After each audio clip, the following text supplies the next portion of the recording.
What's up, everybody? You're tuned in to the Cris Style Am all. Podcast, episode 175, Big Energy Monday. Hope everybody's good, having a good Monday. Whatever you're doing, you're at home, you're at work, whatever you're doing, we appreciate you tuning in to the show this morning. If you're listening on the playback, we appreciate you too. But leave a comment in the comments section. We got a lot of things to get into. We've been gone on for a week, so we got a lot of catching up to do. So we got NBA finals to talk about, some NFL bold takes we got. Maul got one of them stupid ass blind ranking games he's gonna throw at me again. And we got some other stuff, boxing stuff, all kinds of stuff. So Maul, what's going on, man? How was your day yesterday? Oh man, day's cool, man. Week's been long, bro. Healing from these wisdom teeth getting pulled, man. That was one of the main reasons we were off. And plus, my man, he had a little trip he had to go to. Man, but overall, man, I'm feeling good, man. Excited for game 5 tonight. Should be a really, really great game. It's also depressing. It's the last week of true NBA hoops, and then we're into dire seasons. Unless if you love soccer, they got some great things going on with, FIFA Club World Cup and the Gold Cup and all that. But if you're not, it's gonna be slow season, man, until football season. So, but overall, man, I'm in good spirits, man. How you feeling, man? How was your week, man? We're off, man. How was everything? Oh, it was good, man. Went to Virginia, see my son graduate. Shout out to my son Ashton. It was good to see all my kids, all in one space. It was good to see them. Yeah. And yeah, man, it's pretty good, pretty good. Glad to be back on the pod, though, man. Yeah, man. Yeah, man. Got a lot to talk about, bro. Had to work on Father's Day, but it's all good. Oh, how was that? How was that? How was work? Was it slow? Everybody called out, so you know how that goes. Yeah. But it was all good. It was all good. It wasn't That's bad. cool. It's still slow. It was just like, man, it was like watching paint dry. Did you did anybody do anything for you for Father's Day at all? Dinner, anything like that? The lady got me some stuff. It's all good. Nice. Shout out to her. She got me some stuff. Shout out to my kids. They called me, wish me a happy Father's Day. Yeah, that's what's up. That's what's all about, man. So, all right, man. Let's get into these topics, man. You mentioned it. NBA Finals. We got a game tonight. Game 5. It's going to be a pivotal game, I should say. I believe that whoever wins this game will win the series and be the NBA champions. This has been a weird series. Indiana Pacers, they came back being down, like 20 or something in the first game and coming back and winning that game. Then the second game, they pretty much controlled that game. They controlled that game. Thunder came back, won the third game. Pacers win, and then last game, Thunder win. So it's been kind of a back and forth, more of a back and forth than we initially thought. We thought this was the Thunder's series to lose, but they end up taking, having a little bit more trouble. But what is your overall thoughts on this NBA Finals, man? Man, it's been a highly entertaining NBA Finals, man. We've been getting great quality basketball. I would say this, that with the Indiana Pacers, man, Pascal Siakam has been the true MVP of this series. I know a lot of people like to, give it to Tyrese Halliburton and how he performs, and I get it, he controls the pace and all that. But Pascal Siakam has been really, really big key. Also, Nebhard's defense on Shea has been really tremendous. Like at the end of the day, Shea's still going to get what he wants to get. I think he's still averaging close to 30 points per game in the series. So it's not like he's not contributing, but he's using up a lot more energy because of just the aggressiveness that Nembhard has been able to be on Shea. You know what I mean? He's picking him up, full court at every moment. You can tell with the substitution patterns that, anytime Shea goes off, he goes off. When Shea gets back in, he's back in. He's pretty much the dedicated Shea guy. You know what I mean? Like, it's kind of like you know what I mean? And I think he's been playing really well. But either way, I think some of the things that Oklahoma City did, especially that last game, with them kind of staggering Shea in a point where they can manage his energy to the point where, he'll be ready for the fourth quarter, which you saw what he was able to do in the fourth quarter when he had the energy to perform. Like, that was some of the things that he was having trouble with in game 3. And I just think right now that the Oklahoma City Thunder have been also kind of showing their youth a little bit. Like, you could tell that their bench is starting to shrink. Like the main conversation of this whole series was that Oklahoma City, their Thunder, the Oklahoma City Thunder are younger. Not as young as the Pacers, but they're younger, and then they're deeper in a sense as far as like their bench. A lot of people had their bench higher than the Pacers bench, even with the way the Pacers were performing throughout these playoffs. But slowly but surely, you're starting to see, Case Wallace, he's been out, and Aaron Wiggins, his minutes are getting cut, and it's been pretty much Isaiah Hartenstein and Alex Caruso who have been really dependent on as far as like the consistency because of the veteranship that they do concise with basically Alex Caruso winning a championship with the Lakers back in the day. So I think it's going to be really key in Game 5 as far as like the energy levels, because you already know that Oklahoma City Thunder crowd they're going to be hyped. You know what I mean? They're going to be loud. They're going to give that Oklahoma City Thunder team a lot of energy. I think it's going to help guys like Case Wallace and Aaron Wiggins to perform. It all stems from how are the Pacers going to respond from that initial hit, because we all expect the Thunder to punch them in the mouth real quick in this Game 5, and how can the Pacers respond to that? Can they respond by keeping close in the game, maintaining their tempo, maintaining the speed that they want to be? Tyrese Halliburton, is he going to remain aggressive? Are the guys like McConnelly and all of them, are they going to be consistently hitting their shots? Miles Turner, are they going to be able to get Pascal Siakam? I'm very curious to see how the Thunder are going to play Pascal Siakam, because I know, me personally, I think this Pacers team goes as Pascal Siakam goes. I know a lot of people would say Tyrese Halliburton, but I think Pascal Siakam is the key if they're going to win this series.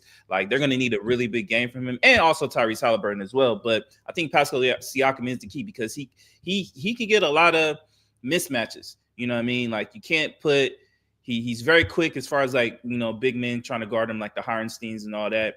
I think size-wise, he matches up really good with Chet. I think Chet has been doing a pretty good job, but I think Pascal Siakam can post him up just based on the size. Like, I think Chet needs to work on as far as like, his overall core strength, because I still think he gets pushed around a lot. And then obviously you can't put anybody smaller on Pascal, because he can either go around him and he can definitely shoot over him. So again, it's going to come down to that initial punch and how the Pacers respond to that, because we all expect the Thunder, because you got to think about it. Thunder haven't really played a really, really good game since Game 1. You know what I mean? Like, or I would say Game 2. But Game 3, they played terrible. Game 4, they played terrible. They were lucky to even win that series, win that game and come back down 2-2. I expect to get a really good Thunder team, you know what I mean, tonight. So I'm very curious to see how the Pacers respond to that and the energy that crowd is going to be giving that young Thunder team. Okay. If the Pacers win tonight, what does that say about the Thunder? It says that the series is over. The series is over on Wednesday. That's what it says to me. If the Pacers can go into Oklahoma City and win tonight, that shows a lot about them, and that shows that they're ready to win this championship. I agree with what you said. Whoever wins tonight is going to win the whole thing, whether it's a Game 7 or not. If Oklahoma City wins tonight, I don't see the Pacers winning the Game 7. I could see them winning Game 6 in Indiana, because I think they play really well, and their young players do respond playing in Indiana. Like, I think they feed off that. But if the Pacers can come in here tonight with the type of energy that the Oklahoma City Thunder is going to play with, and that crowd, you got to tip your cap off to them, and I think that kills Oklahoma City Thunder's confidence in a sense, because it's tough winning in Indiana. We saw the struggles that they had. We saw the young players like Case Wallace and Aaron Wiggins and all those guys not perform on the road, and you can't go in there expecting that's going to happen. The Thunder need to win this game. They do need to win this game.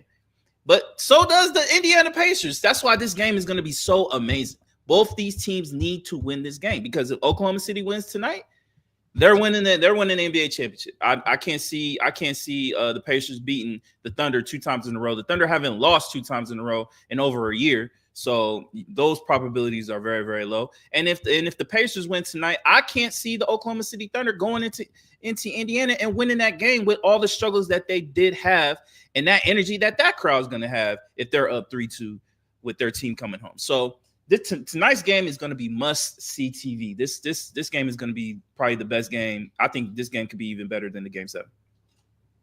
Okay, for sure. All right, man. Let's do our NFL bold takes, man.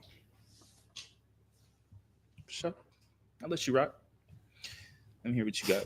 All right, man. So, we're going to give some bold takes. You know what I'm saying? Some things that could be outlandish to people. That's why they're bold. You know what I'm saying? So, my first one, the AFC West will put all 4 teams in the playoffs. Okay. That's that's very bold, my brother, because our I know my schedule. I know the race schedule. Race schedule is tough. Race schedule is tough. But I do like it in the sense of just the veteran leadership that we do have with all of our coaches. I think every coach is pretty much a Hall of Fame coach, as far as like within this division. Broncos, they performed a lot better. Everybody assumes the Chiefs are, they're going to be the Chiefs, at the end of the day with Patrick Mahomes, Andy Reid, and all them. Raiders, I think, upgraded. I think it really comes down to the Raiders. Everybody assumes the Chargers are going to be there. As long as they can stay healthy, I think that's going to be a physical team. I'm not mad at that. I hope it happens. All right, what you got? I got the Carolina Panthers winning the game in the playoffs. I really like the way this team is being formed. I thought the progression of Bryce Young. I know Bryce Young has been getting a lot of heat, especially in his earlier part of his career. I'm a big believer in Bryce Young. I've seen him perform in the best conference in the ACC at the time. And I just think there are a lot of negative things going away with this organization when he first got implemented into Carolina Panthers. I think there's some stability there. I think there's some talent there. He has some receivers. I think his O-line has been upgraded. I think the running game, obviously, it sucks seeing Stewart getting hurt again, but the running back position is solid with what they have with Chuba Hubbard and all that. And I think that defense is going to be young and hungry. And I like Canals. I think he did a really good job in putting Bryce Young in great positions. And then just overall, man, I think the confidence is back with Bryce Young. I think that swag is back with Bryce Young. I think Adam Thielen, he's been a huge contributor to the confidence of that. He's an old wily veteran, man, where he's consistent. As long as he can stay healthy, man, he can get you, 5 to 7 balls a game, as far as catches and maybe even potentially get over 100 yards. So I really believe that the Carolina Panthers can win this division. And I think they could surprise somebody and beat at least win one game in the playoffs. All right. You ready for this? Yeah, let's go. Baker Mayfield will win the MVP this season.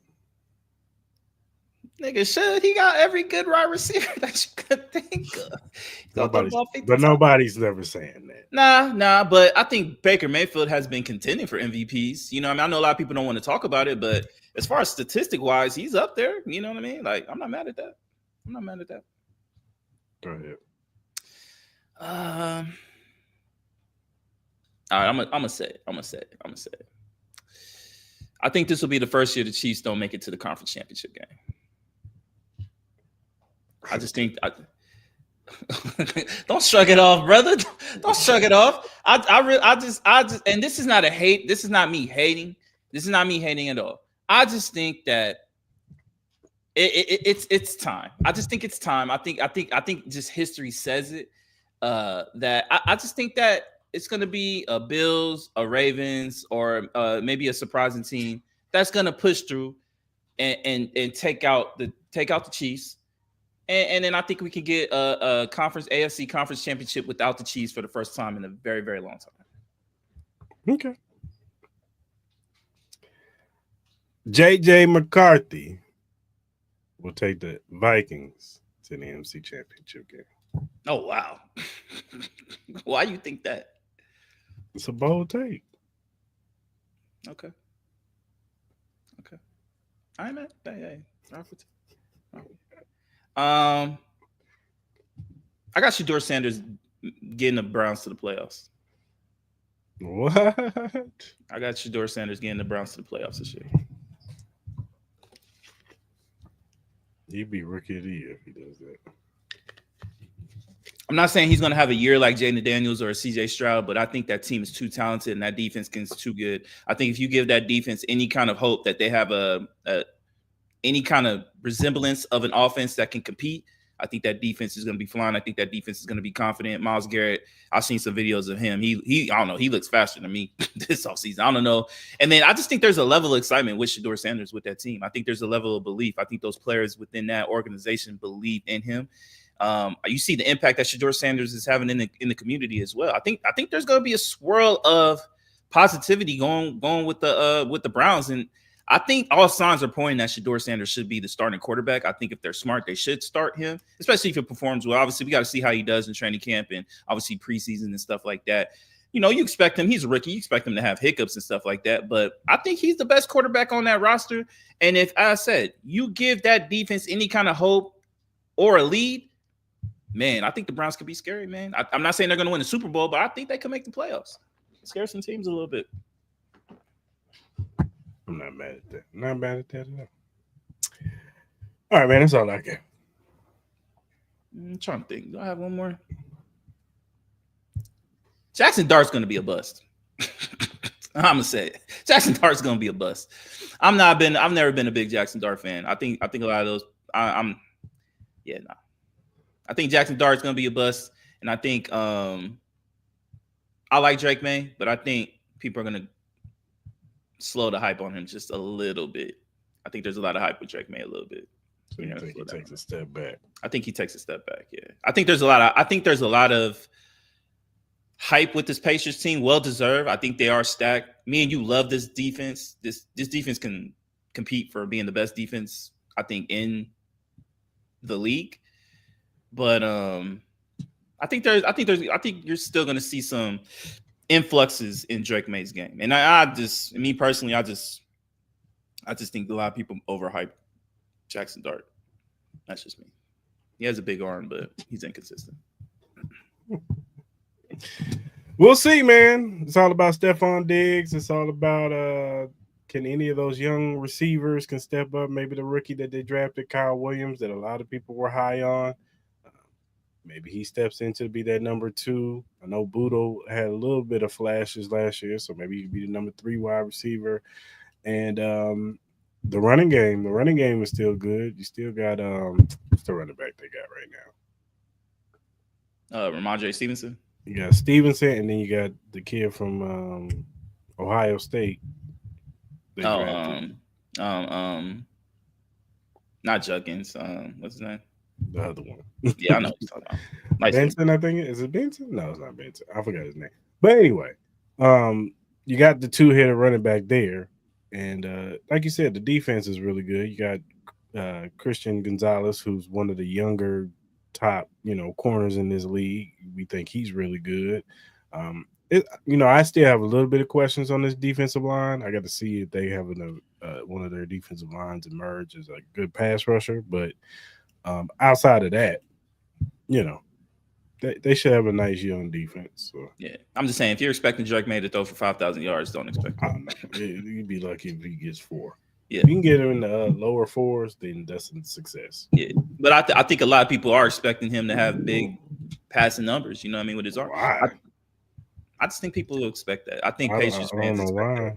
I'm just saying. You have an aging Stephon Diggs coming off an ACL tear, so we got to see if he's still anywhere. Got to see if he's even going to be on the team with all the bullshit that there's conversations around him. You know what I mean? I think he would have been gone. I think he's still on it. No, you never know. You never know.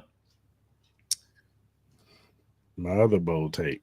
Rasheed Rice is not getting suspended this year. Get the fuck out of here, bro. If that happens, bro, I'll personally write a letter to Roger Goodell, and that's just insane, bro. If that happens, I guarantee you I will go on a 10-minute rant. I guarantee you I'll go on a 10-minute rant. Ooh, I can't wait. I'm going to clip it. I'm going to clip it. I'm going to clip it and put it on TikTok. We're going viral, baby. Remember this. Remember, Mom said you going on a 10-minute rant. I am, yeah. Get ready. I'm good for those. Oh, man. Anyway, let's do some NBA news, man. Yeah. The Orlando Magic traded for Desmond Bane. Mm-hmm. They traded away several first-round picks. 4 unprotected, 1 pick, 1 first-round swap. And then they, in exchange for Cole Anthony, KCP, Yeah, 4 first-round picks. What are your thoughts, man? I know.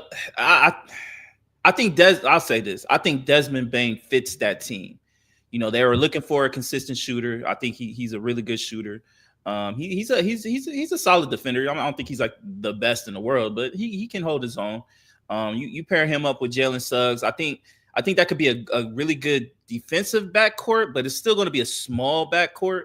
But Jalen Suggs has to prove that he can stay healthy. I think he's had a lot of injury questions. But if he can stay healthy, you got him and Desmond Bain and him in the backcourt. You got Franz Wagner, which I'm very high on. Paolo, one of the better young players in this league. I think he could potentially be all around all star. And then Jonathan Isaac and those guys. I think this team obviously can compete. Especially with everything that's going on in the East and how wide open the East is, especially with everything going on in Boston. We got to see the sense of direction of what they want to do as far as like certain players that are going to get traded. We expect certain players to get traded. We just don't know who and what kind of direction that they want to go with, especially with Jason Tatum going to be out all next year.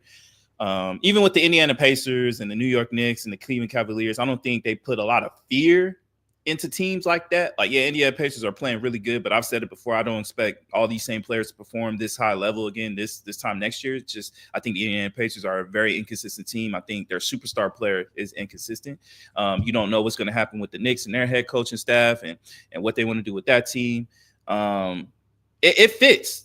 Now, do I think that price is steep for Desmond Bain? I absolutely do. I think that is a lot of first-round picks for Desmond Bain, and I understand that the conversation of, yes, they're also paying to get Kentavious Caldwell-Pope off their books and send him over to Memphis. And now we got to see if Memphis was to keep him or maybe potentially trade him. I'm assuming they're going to keep him. But I do think I understand it, but I still think that's a lot of first-round picks. 4 unprotected first and a first-round pick swap is a lot. You know what I mean? It just shows, again, that, the swindle that we did with Luka Doncic and only giving up 1 first-round pick, even though it's Anthony Davis, and Anthony Davis is a way better player than any of the players that were involved in this trade. But still, though, it's Luka Doncic, man. You got to at least get 2 to 3 with Anthony Davis. But hey, I think the Grizzlies made up. I'm very curious to see what their sense of direction is. I know a lot of conversation now is, are they potentially going to trade Ja Morant and Jaren Jackson Jr. I think that, because they're both up for deals now. Do the Grizzlies want to give those guys contracts? I think that's going to be another question. I think I could see them giving Jaren Jackson more of a contract, even though for his size and him not averaging more than 7 rebounds is insane to me. I think he definitely needs to be bigger. He doesn't play big. He plays small. I think that's one of the main problems with Jaren Jackson Jr. is he needs to play bigger, especially for his size. He's a great talented guy. I think offensively he's definitely top. He shoots the 3 consistently. Offensively, he's good. He does have his moments where he disappears, especially on the defensive side. And those dumbass fouls. He's like Karl-Anthony Towns with the fouls. Like, it's just dumb shit. He gets in early foul trouble. And then it causes him not to have rhythm in the game or potentially be out of it in big portions of the game, which caused the Grizzlies to, lose a lot of games. So, and then obviously with Ja Morant, do you trust him to give him a $200+ million contract with all the stuff that's going on? He still has his moments, man, where he still wants to play by his own rules, and you respect that to agree, but at the same time, it's like, bro, you could be so much bigger in basketball if you just learn how to just relax, like focus on the shit that you need to focus on.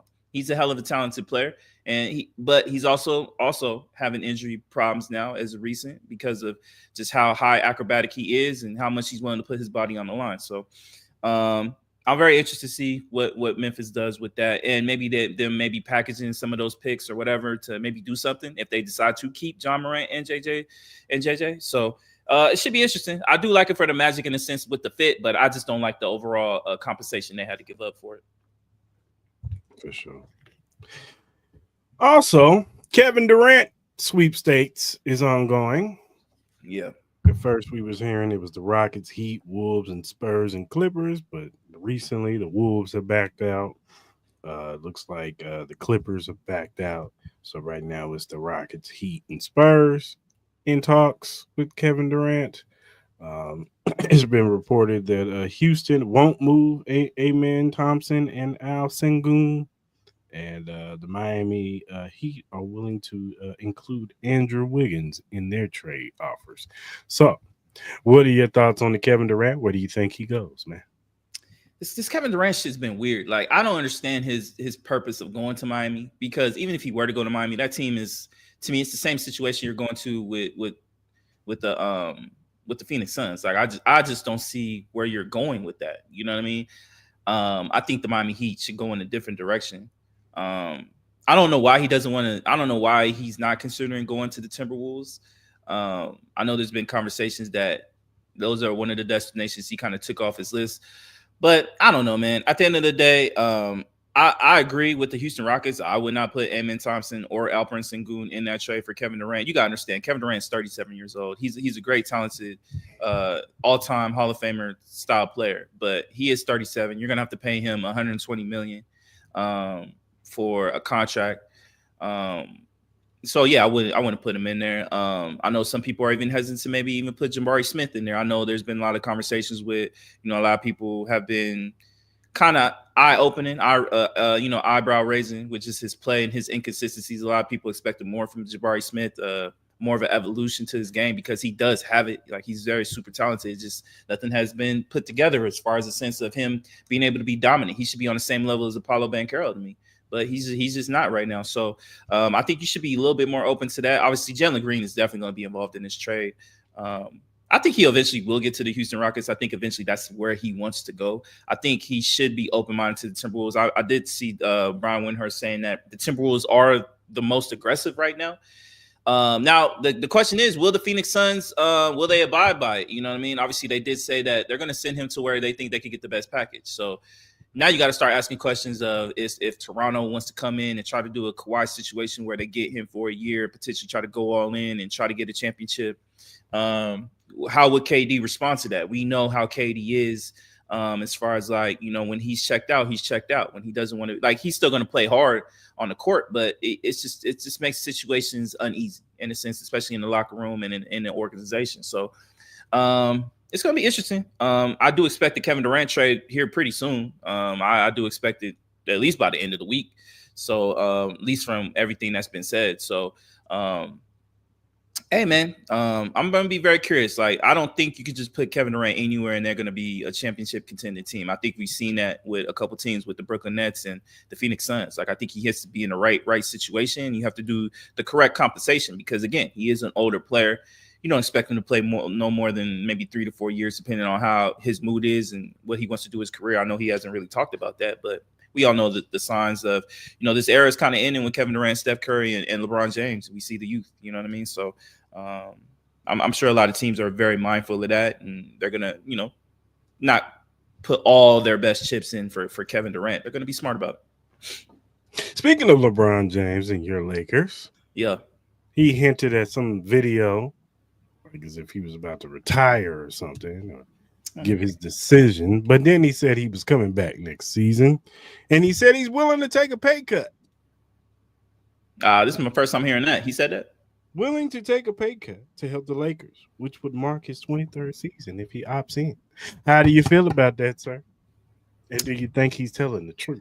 I don't believe him taking a pay cut. I'll believe it when I see that. He said the same shit last year, and then, it didn't happen. And I get it. Like, that situation was that, they didn't get the players. Like, I know he gave them a list of players that he would take a pay cut for. I haven't seen these comments, so I don't know. I find it hard to believe. But as far as, like, the little video of him making an announcement, we all knew he was coming back. Like, bro, come on, man. Like, stop with the bullshit. We all knew he was coming back. He ain't throwing away that contract, and he still wants to play with his son. I think a little bit inside of him wants to see if he can play with his other son. He's going to AAU next year, and who potential of him coming out next year is, I'm sure it's a high probability. So I think there's a conversation there that is soon going to happen. I don't even think this could be.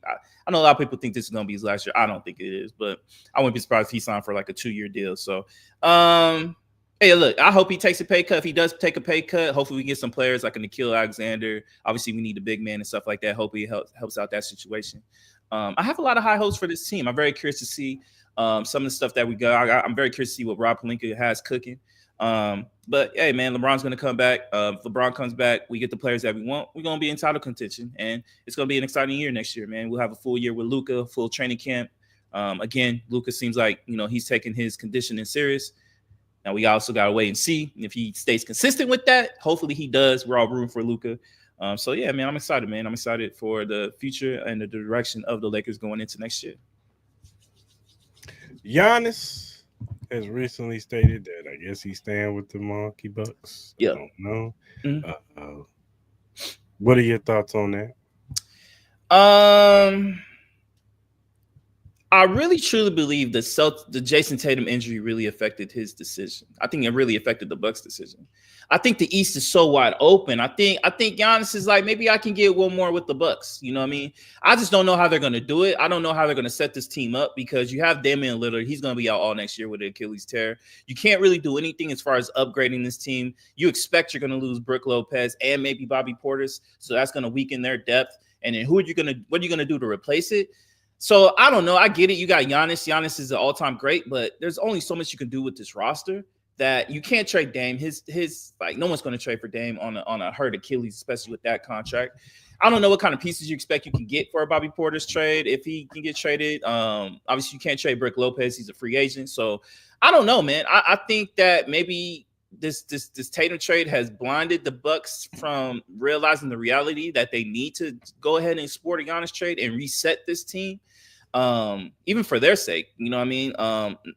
As much as it is for Giannis, like I think Giannis should consider moving. I get the loyalty situation, and he won the chip, and I don't think anybody's gonna be mad at him if he left. I don't think it's gonna be a situation like LeBron leaving Cleveland or anything like that. I don't like. Yeah, there are gonna be fans that are gonna be angry that he left, but I think for hindsight 2020, I think a lot of people will understand. A lot of people would want to see him in a situation like the San Antonio Spurs or maybe a New York Knicks situation or maybe a Detroit Pistons situation or wherever, hell, even the Lakers situation. I know it's a long but even a situation like that, we would love to see him have a better chance at being in a title. It sucks not having Giannis in these situations and competing for an NBA title. The league is better when your superstars are competing for titles. So, I don't know, man. I think it's a blinded situation. I think a lot of people are having blind hope because of the whole situation with Jason Tatum and his injury, and the Celtics are going to have to be weakened by some of the decisions that they're going to have to make to cut salary. So I think it's just a situation like that. I think there could be a point where maybe this team doesn't respond really well going into Christmas, and you can start hearing maybe him being a little bit more open to a trade by All-Star weekend. And you got to think he'll be one less year on his contract. He'll have more of a voice and more of a say on where he can go. You know what I mean?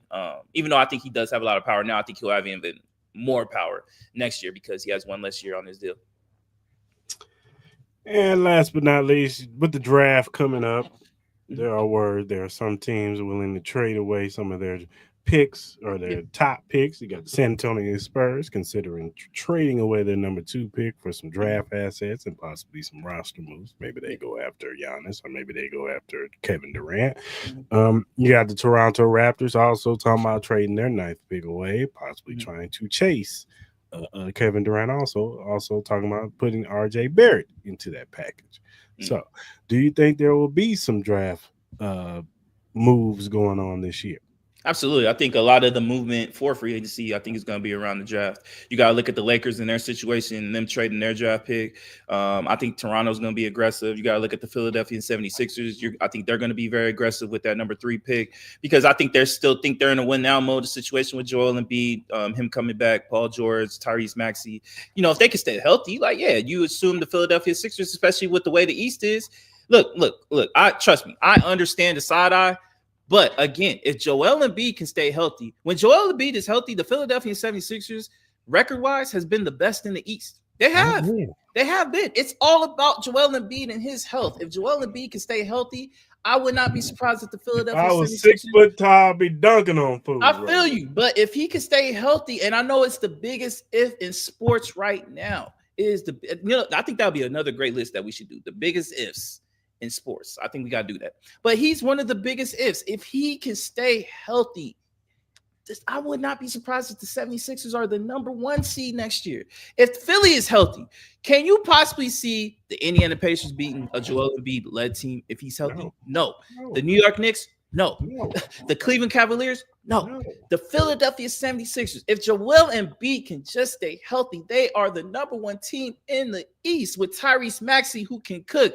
Paul George, we know who he is. I understand he has playoff P in his name, and it doesn't live up. But we all know Paul George's game is nice, bro. I think a lot of these injuries did harpen his progress with the Philadelphia 76ers. But if this team can just stay healthy, you got McCain coming back. This team is actually loaded with a squad. They just got to stay fucking healthy. I don't know what they got to do.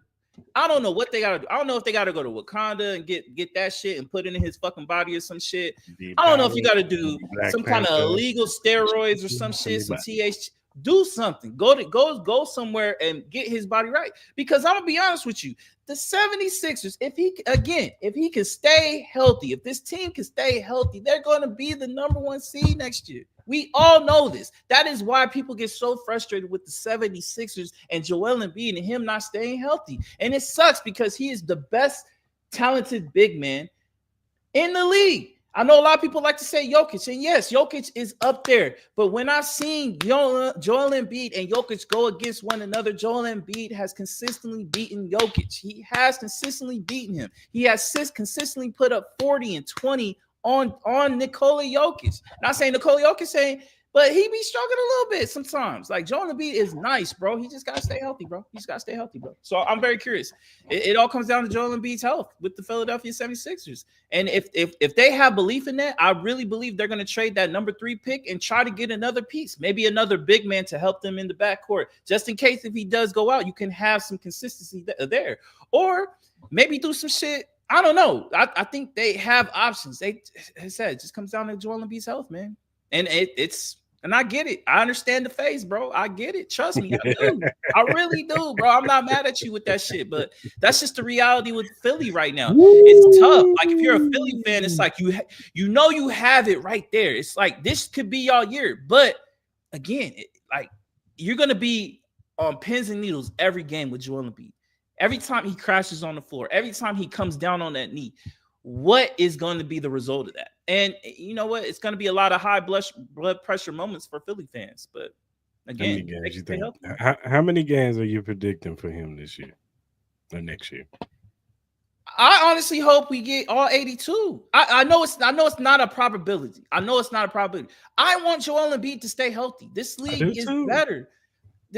I want him to stay healthy. I want him to be able to play a full playoff, and let's see what Joel Embiid can do with a healthy full season. I really want to see that. I really want to see what this team is capable of doing. I think they can do really big things.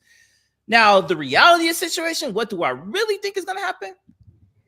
I think the best case scenario is him playing around 55 to 65 games, anywhere in that range. If he can play 55 to 65 games, stay healthy, you know what I mean, keep him off back-to-backs, get him healthy for the playoffs and have him 100% for the playoffs, I think that's your best situation right there. And then I think they could still get the number 2, number 3, maybe even number 1 seed, depending on how they play. I think Tyrese Maxey can win some games on his own. I think Tyrese Maxey and Paul George can win games without Joel Embiid. We've seen it. You know what I mean? It's just, you know, you finally get a full all season. Hopefully you can get a full training camp, because I think Paul George got hurt in training camp. So it was inconsistent during that situation. He never really got the flow. And then, you know, in the regular season, it's hard to get practices and scrimmages and stuff like that. You really need that. You really need that training camp time to get the rhythm, find your pacing, find the spots that fit you. And with these players, the moments that you need to take your shots and he needs to take his shots, and Joel Embiid and all that, I think that's key. If they can stay healthy, have a healthy training camp, no setbacks, no nothing, we'll see. I think Philly can definitely make noise, but it's one of the biggest ifs in the NBA right now. For sure. All right, man, let's go back to the NFL. There's trouble with the Cincinnati Bengals. Yeah. Shemar Stewart, their 7th round rookie that they drafted, defensive end out of Texas A&M. He has yet to sign his contract. He even left OTAs before it was over, because there are disputes over the controversial clause. The clause will allow the Bengals to void his guaranteed money if he suffers non-football injuries or other injuries, potentially wiping out guarantees across all contract years. Now, there have been stated that no team has ever, they've tried to do this in the past, but it was, against the grain, especially for a seventh round pick. You ain't supposed to do stuff like this. NFLPA stepped in and said, hey, yo, y'all tripping. Even when you heard Shemar Stewart, when he was talking about it in the interview, all the players around him was like, hey, man, do what you got to do. Yeah.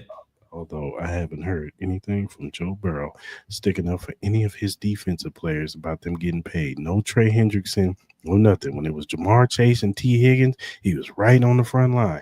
But as soon as Trey Hendrickson had an issue, I haven't heard nothing from Joe Burrow. That's just my sidebar. But anyway, back to Shemar Stewart. I agree. How do you feel about the whole situation? Is this a mess? Could this go sideways? Do you see this getting resolved and him finally signing the contract?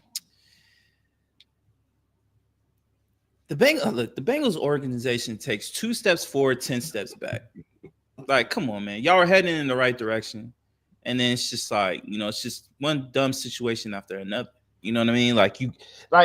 And I agree with you. I think that Joe Burrow being quiet for this situation, I think it says a lot. You know what I mean? I think there could be some turmoil in that locker room, because it's going to get a situation where some of these defensive players is like, bro, you can't just be, speaking out for your boys Jamar and T. I get it. Like, that's cool. We want them here too. But when it's time for our contract, you guys can't win without us. That's a fact. Without us, without no talent over here, you ain't winning shit, my boy. You ain't gonna win shit. So, I don't understand him not speaking up for Trey. If this is correct, me personally, I haven't heard anything. We could be wrong. If we're wrong, we apologize. I ain't heard shit, but I haven't heard him speak up for Henderson. I haven't heard him say anything about Shemar. You need Shemar Stewart. I don't give a fuck if you need him, because right now you don't have him or Trey. So where's your defensive pressure coming from, my brother? You're gonna have to score 55 points a game for y'all to maybe even crack 500. So at this situation, I think this is a slap in the face. I don't think the NFLPA would even allow Shemar Stewart to take this fucking take that language in that contract. It's not happening. I think at this point, the Bengals look like the organization we all assumed them to be. An organization that doesn't know how to run itself. It's just like, bro, you finally got some good momentum. You're getting a new practice facility, potentially upgrades to the stadium. You have a star quarterback. You got 2-star receivers that you were able to keep. You need help on this defense. You finally pick a young, talented and that's the other thing. This guy needs the fucking reps. This guy needs the training. This guy needs the tools. What was his main thing coming into the draft? Very, very talented. Sky's the limit with the ceiling, but he needs to be refined. He's no production. He needs to be refined. He needs to get tools to be able to be the type of caliber player you need him to be, so you guys can perform well on defense. Without no defensive pressure, your cornerbacks are already cooked as it is. You guys don't even have any quarterbacks that you can trust. So if you can't get no pressure, you're gonna have quarterbacks. Imagine Patrick Mahomes with 10 seconds to pat the fucking ball to do whatever the fuck he wants. Lamar Jackson. You got Aaron Rodgers. Look, I know we talk shit about Aaron Rodgers, but if you give him 10 seconds, he's going cooking you. He's going to shred you. At this particular time, okay, yeah, you're offensive heavy, but you ain't got shit on that defensive side that's going to do anything. And we all know Joe Burrow has injury history. We know T. Higgins has injury history. We know the running back has now have injury history. That O-line, yes, is upgraded, but it's not the best in the fucking world. You guys are one injury away on your offense to be limited. That's a reality. And you got no defense to protect you, but you want to put some dumbass clause that really doesn't do anything for you. It doesn't do anything for you. Voiding the rest of his for what? It's the easiest deal in the NFL is signing rookie deals because they're all slated in a category. Yeah. So what are you doing? You're just making a situation. So now you left a bad taste in this young man's mouth. You know what I mean? And I get it. Like, there's been a lot of situations where NFL players have left a bad taste in their mouth, but they'll continue to sign to the same team. I don't know if it's just a mind thing with a lot of these players where it's just like, You know what I mean? Like, free agents. I think free agency is becoming a bigger thing. I think trades are becoming a bigger thing in the NFL. I think the NFL wants to model itself a little bit after the NBA. I know a lot of people like to shit on the NBA when it comes to NFL and NBA comparisons, that the NFL is a bigger brand. Yes, the NFL is bigger in a sense as far as like in this country. It is.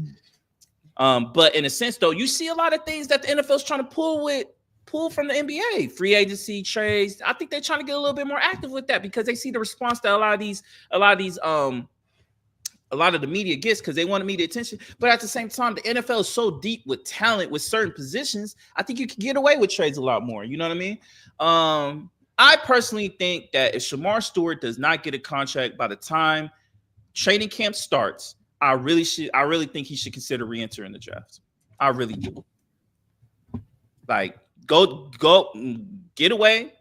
I don't know if he can go back to college or something. I'm sure he probably can't, but maybe there's a situation. Maybe you can go back to college or something. I don't know. But if not, train all year, re-enter the draft, be ready, train with some of the best, and hopefully you get drafted to a team that's really going to just honor your rookie deal. And it sucks because he's going to have to lose a year for nothing off some dumb shit because the Bengals want to be fucking dumb.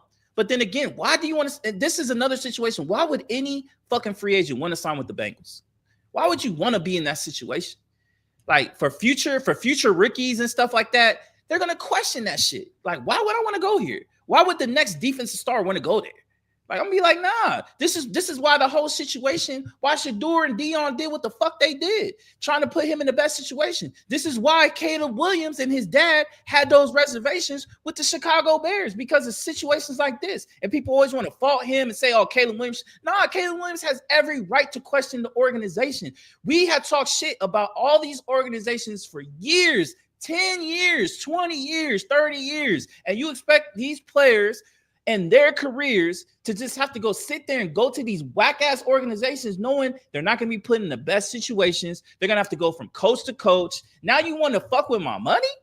Come on, bro. What are we talking about? This is why this is why more and more I think you should side with the players and why the fuck they should be able to, especially people in the draft, exploring the possibilities of finding a way to wiggle around and get to the team that they want to go to. I think they have every right. They're not owned by any team yet. They're a draftee. And I get it. Like, it's an honor to be in the league. But at the same time, I want to have a career that could be fucking successful. I want to be put in the best situations. And Shemar Stewart is now put in a terrible situation. And I'm happy that a lot of people are siding with him. I was kind of nervous that people were going to kind of like, man, you're a rookie, just sign the fucking bullshit. But I'm so happy. I think it's about 100% of people are siding with this motherfucker. Mm-hmm. Like, bro, like even the media. And I'm like, bro, like Bengals, and they still haven't took the language out. They're still standing 10 toes down. Like, this should have been this. I'm like, all right, bro. Like, all right, we tried to pull one on you, but all right, bro. We'll make sure we get you right. Like, that's the point they should be on. They'll be like, all right, we tried, but you got us. You got us. We'll fuck with you. We got you. We'll take it out the language, and we'll make sure we'll take care of you on the back end. We'll make sure we'll take care of you on your next contract because we tried to do some funny shit with you. That's what they should be doing right now. But they want to be dumb. They want him missing OTAs and mini camps and all. I'm like, bro, you just taking now. Let's say you do decide to wait to training camp. You decide, all right, we fucked up. We're gonna take this. He missed all that time for nothing. So now when you go into the season, he's gonna be less productive. And it's not going to help your team, dog. It's not going to help your team. And you got bigger shit to worry about with the trade, with the Henderson shit. This shouldn't even be a problem right now. Sorry, but this shit pisses me off. I feel so bad for Shemar, bro. I really do. Yeah, it's fucked up. It's all fucked. What do you think? What do you think he should do? I think he should sit out. Well, he entered the draft. I'm sure he still got money from his NIL. See, that's the thing about these NIL deals too. These dudes got money. No, they're not sitting on like 50 million, but they still got. I don't know, man. They still sit. I mean, they still sitting on some decent rookie type money already. So they got at least 5 million, 6 million in tuck for sure. Yeah, so I don't have to come to you because my mama poor and my daddy poor, and we sitting in this 1-bedroom shack with all my brothers and sisters. No, we got a nice house, bro. We actually living pretty good. You know what I'm saying? So I can sit out a year and be cool, keep myself in shape into the draft next year. Let me ask you this question, because I think this conversation is going to come up more and more as we're starting this NIL era. how much do you think the NIL era is going to change the way the process is for drafts, NBA draft, NFL draft? How much do you think this could change the way the format is and how these players go about and how they want to, be prodded, how they go about, how they want to go get to what team or whatever, sitting out? Like, could you potentially see some things changing as far as like with the process of the NBA and NFL draft? What do you mean, like guys sitting out? Yeah, like I think a situation like kind of situations like Caleb Williams, where they're looking for the team, not the team's looking for them. You know what I mean? Like they want to have the opportunity to be able to put themselves in the right decisions. If they don't like the way the deal's going out, sitting out for a year because I don't need your money, I'm not desperate for the shit. I got bread in the back. I can wait a year and get drafted by a better team, or the situation might just be better, or maybe even a situation where maybe there might be some like we see it in NCAA. Like there's always holes in everything that they have going on, where maybe you can find your way back on the college team because you don't like the situation that you're in. You know what I mean? Because like there's a lot of holes in this whole NIL shit right now. Like, could you see some situations like that, like some weird situations that we've never seen before? I think it would have to be like a star-studded quarterback to do that. Like I think it had to be like Arch Manning to be like, man, hell no, I don't want to go to this team, man. They trash. Like I'll sit out. You know what I'm saying? Because he's gonna be good. You know what I'm saying? Yeah, Manning. But I don't think the fifth quarterback that's ranked in the draft can do that. Well, it's never been about that. It's always been about the top players. I'm just saying in the sense like the top player athletes, like the top 10 players, top 15 players, I can see them having more power. Yeah. I can see a situation where they have more power to decide where they want to go and how they want to go about the process, because we're starting to slowly see it. We saw it with Shedeur. We saw it with Caleb. We're seeing a situation with Shemar Stewart. Arch Manning, we all know that situation. They're going to put him in the best situation. They're not just going to put him anywhere. You know, the Manning family is going to make sure he's in the right situation with the right coordinator, right coach, right offensive scheme. Like, you know, that situation is coming. We see the shit with Nico and what happened with LSU, and I get it, that's college, but you got to look at certain players like that where it's just like, all right, like, I don't in a sense, like, I don't need your money. Like, you think DJ Lagway, when he come out, gonna need that money? Like, nah, he wants it, but he don't need the shit. Arch Manning, you think he need that? Nah, he don't need it, but he wants it, but he don't need that shit. You know what I'm saying? Like, I can see a situation where at least like the top 10 players, especially the top 5, will have more power where they want to go, or how the process as far as like picking a team that fits best for them. You know what I mean? Or try to force a trade to a team or some shit like that. I could see some shit. I could see some wild shit happening. I really can. And I know the NFL's trying so hard to not let that happen, college not to let that, but it's too late. I think you already opened that box. It's too late. It's hard to put all that shit back in the jar. Yeah. We shall see. We'll see. It's a conversation. I think it'll be interesting in the next couple of years. Yeah. We'll take a quick commercial break and we will be back. Introduce yourself to Magnet, the ultimate sports drink. Are you ready to take your performance to the next level? Do you want a sports drink that eliminates the muscle cramps and fatigue when working out or training? Meet Magnet, the sports drink designed for athletes who refuse to settle for mediocrity. It's power-packed electrolytes and rehydrates and restores balance with their scientifically formulated blend with magnesium that fights fatigue and boosts endurance. It has natural ingredients made with real fruit extracts and no artificial colors or flavors, because your body deserves the best. It has delicious flavors like mixed fruit and watermelon that keep you revitalized and ready for action. It will boost your performance with essential vitamins and minerals. Magnet fuels your workouts, helping you crush your goals. Join the Magnet movement, whether you're training, competing, or simply staying active. Magnet is your go-to refreshment for peak performance. You can order it now on our direct link at drinkmagnet.com. Also, use promo code Cris Mal to get $5 off your purchase. So don't wait. Again, that promo code is Cris Mal to get $5 off your purchase. Get Magnet, push your limits, fuel your passion. And we are back. Shout out to the sports drink. All right, man. So Draymond on his podcast was talking about LeBron James and his thoughts on the lack of creativity from youth basketball players nowadays. I'm going to play this clip and then I want to get your thoughts. LeBron discusses how the next generation are relying more on basketball trainers instead of just playing the game. And I agree with that. I didn't learn how to do a proper individual workout till I got to college. Growing up, I'm going to hoop. Where's the nearest run? Drop me off, I'll play all day. The nuances and things you figure out about the game, it's different when somebody just putting you in a position to tell you to do this move. Like, how do you use your creativity? How do you learn, like, oh man, I can do this if somebody just say, do this?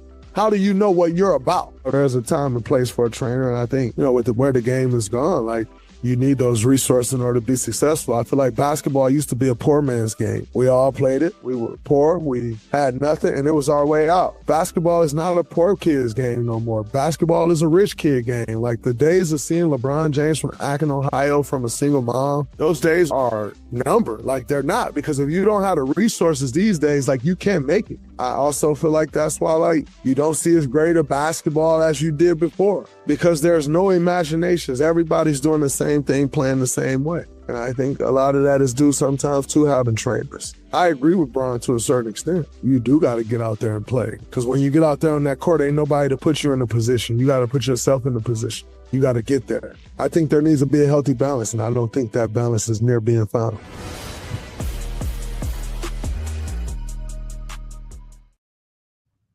What is your thoughts on that, on those comments? Yeah, this is the first time I'm hearing about this. It's an interesting conversation. I think a lot of this has to stem from the conversations of, people talking about U.S. basketball in the sense of how these kids are trained with AAU basketball and all that type of stuff, and how they got to compete with European leagues. Like, let's be honest, like Luka Doncic and all these kids, man, they've been with trainers since 8-9 years old. You know what I mean? Like, they're in professional leagues by 15. So, and we all you hear about is high praise about the European league. So what's the difference with them and us? Like, and Nikola Jokic is very creative. Luka Doncic is very creative. I think that conversation, I think it's just lazy. I understand what Draymond's trying to say, but we can't say that because we put so much high praise on European basketball and they're with trainers at all times. But some of the most creative players are from the European leagues. You know what I mean? I just think in the sense is that with America, I think we're in an identity crisis. You know what I mean? I think everybody wants to, they want all of our American basketball players to be European style. And I don't think it's the trainers situation. I think trainers are just there to just kind of refine your game. I don't think the creativity at all gets diminished, because at the end of the day, when you still go on that court, you still have to find ways to, how to get over a screen, how to get through a double team, how to, play through a zone, or just the individual matchup where a guy might be bigger than you or a guy might be smaller than you. There's just different ways to play the game. And I don't think that creativity gets lost in that. I don't think a trainer demotes you of creativity. You still have to find that. I just think it also comes down to a lot of people just like shooting fucking threes at this point too. I think that has to play a lot of it. I think a lot of people play behind the 3-point line. A lot of people don't play within the 3-point line. A lot of people don't know how to play like a Kyrie Irving and put a spin on the ball or find ways to maneuver. But you got cats like Shea out there who play amazing ball, Tyrese Maxey, Cade Cunningham, you got De'Aaron Fox, you got Trae Young. Those are all creative guys. I don't understand why this conversation is having. I think we think too much on how the game should be played. I think people should play the game how they play it. You know what I mean? If it works for you, it works for you. Now, yeah, you're going to have trainers that are going to try to refine your game to make sure you're consistent. I think the main thing with trainers is making sure you're consistent. You have a consistent 3-point shooter. You have a consistent post game. You have consistent dribbling when you're not turning over the ball. You can read defenses and stuff like that. I think that's what the trainers there are there for. I don't think trainers are there to limit your creativity. I think that's just a lazy logic to me. And you'll probably hear, oh, I play basketball, I play in the NBA. I know better than you more than me. But I just think that's just I don't buy that creativity is lacked because of trainers and stuff like that. I don't think basketball is a rich man sport. I think it's a who you know sport. It's who you know. You know what I mean? There's a lot of players that still come up from poor situations and all that, or urban situations that. There will always be ball players coming out from there, but we all know it's all about a who you know situation, who can put you in the best position to put your name out there and get recognized for you to be put in these big time college programs and stuff like that. We know it's a dog eat dog world out there. That's what every sport. So Draymond knows that, you know what I mean? And then just the talent level that's in the NBA right now, this is why people are clamoring for expansion, because you have certain players. Look at the Oklahoma City Thunder and how deep that team is. I know they haven't been performing in this finals, but for the most part, that's a really talented squad from 12 on up. And a lot of those players could be in the starting lineup. Like, I think Aaron Wiggins could be a starting player. You know what I mean? I think Casey Wallace can be a starting player and can have their team. But, you know, a lot of these players don't get the opportunity because it's just the depth in the NBA. So I don't agree with that conversation at all. I think that's just making excuses at this point with some of the play. I think it has a lot to do with the play style. You know what I mean? But I think creativity is not a problem, because I see it on YouTube with some of these young guys coming up. Like, look at Gilbert Arenas' son. What do you mean there's losing creativity? And that's another thing. You got a lot of these NBA players and they're pushing their sons in. A lot of those guys have eyes because of, like, my father was in the league. So there's a lot of high expectations for the Keon Anthonys and the Arenas sons and the Boozer twins and, you know, Bryce and Bronny and all these guys. They're going to get a lot of the attention because, like, damn, your dad was in the league. You should be there too. So a lot of attention goes there. But there are a lot of great, talented kids whose father's never been in the league, who are ultra talented, ultra skilled, who do amazing things on the court. That just means to me that some of these motherfuckers just don't pay attention. That's just me. That's my honest opinion. I think what Draymond I think he was trying to say, I think he agrees with you. I think he was saying, like, it should be a healthy balance. I think that's what he was trying to get to. I think, yes. I don't think he was knocking to say that there wasn't no creativity. I just think that he was trying to say that a lot of these dudes depend on trainers to put them in the best spot. I think they were arguing that the IQ of the game isn't what it used to be. Because when you're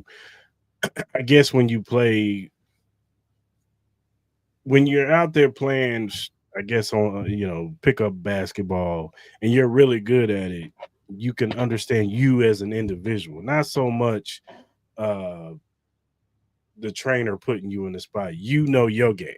So Jamal knows that if I go this way, I know I can manipulate you this way. A trainer can't teach me that. But again, I don't think training stops you from that. That's what I'm saying. Like, you still have to play. Like, yeah, a trainer's going to tell you, like, yeah, a trainer's not going to tell you how to play the game. A trainer's going to be like, look, you need to position your body like this. You need to make sure you're balanced. You need to make sure your legs are this way. You need to make sure your shoulders are squared. You need to make sure your form is. No trainer is out there telling you that, yo, when you see a double team, you need to do this. Like, at the end of the day, that's all instinct. That's all instinct. You got to play the game. That's why I say Draymond's wrong. Like, a balance, there's always a balance with that. There is always a healthy balance with that. You also got to look at the coaching style and play style in NBA. What do most people ask these teams to do? Run up and down the court and shoot fucking threes. Mm-hmm. They don't ask you to have a midi game. They don't ask you to do that. They don't ask you to have a hezzy pull up. They don't ask you to try to get through the lanes. And I'm like, bro, look at the players I love. Shays, the K Cunninghams, these type of players. They have a mid game, they have a low game, they have a high game. They have all three levels. Now, you can say that there's a lot of players that don't have the three levels of the game, having the inside game, outside game, and all that type of shit. And you can't tell me it's about size, because you got guys like Trae Young who can get inside. You got guys like Kyrie Irving who can get inside. Allen Iverson, all these guys that used to play in the league or are in the current league. I don't want to hear the excuses of training. Training is the best it's ever been. In all of basketball, talent has been as high as it's ever been in all of basketball. So you tell me, Draymond, okay, yeah, you cool, you can read defenses, but you still can't shoot a fucking three ball. You still can't shoot a mid-range pull. You're the same nigga trying to tell me that these trainers aren't helping the game? What you been doing? You've been in the league for 13, 14, 15 plus years. You still can't pull up from three? What happened to your game? I seen your game when you was at Michigan State doing a lot more. You look at Draymond Green, Michigan State tapes. He was a way better player than what he was now, as far as like his 3-point shooting and all that type of stuff. He was a way more consistent player. And I get it. Age comes with that. Play style comes with that. The level of the being on where you at on the totem pole, as far as on how you eat on the offensive side. I get that. But in a sense, like, there's been a level of regression with his 3-point shot and all that type of shit. Yeah, he's been a better defender, maybe a better playmaker, but he was playmaking back in the day. But I don't want to hear that. I just think that's just lazy to me. I really do. And then him trying to say that there needs to be a healthy balance. I think that's also a cop out. Like, come on, man. Like, I think a lot of that has to do with play style and play calling and what you want these guys to do on the fucking court. Do you even allow these guys to make the mental reps to be able to do that on the court? No, you don't. Like, come on, man. What are we talking about? I don't know. That's just me. I could be wrong. For sure. All right, man. Let's do our BetUS SureFire Picks, man.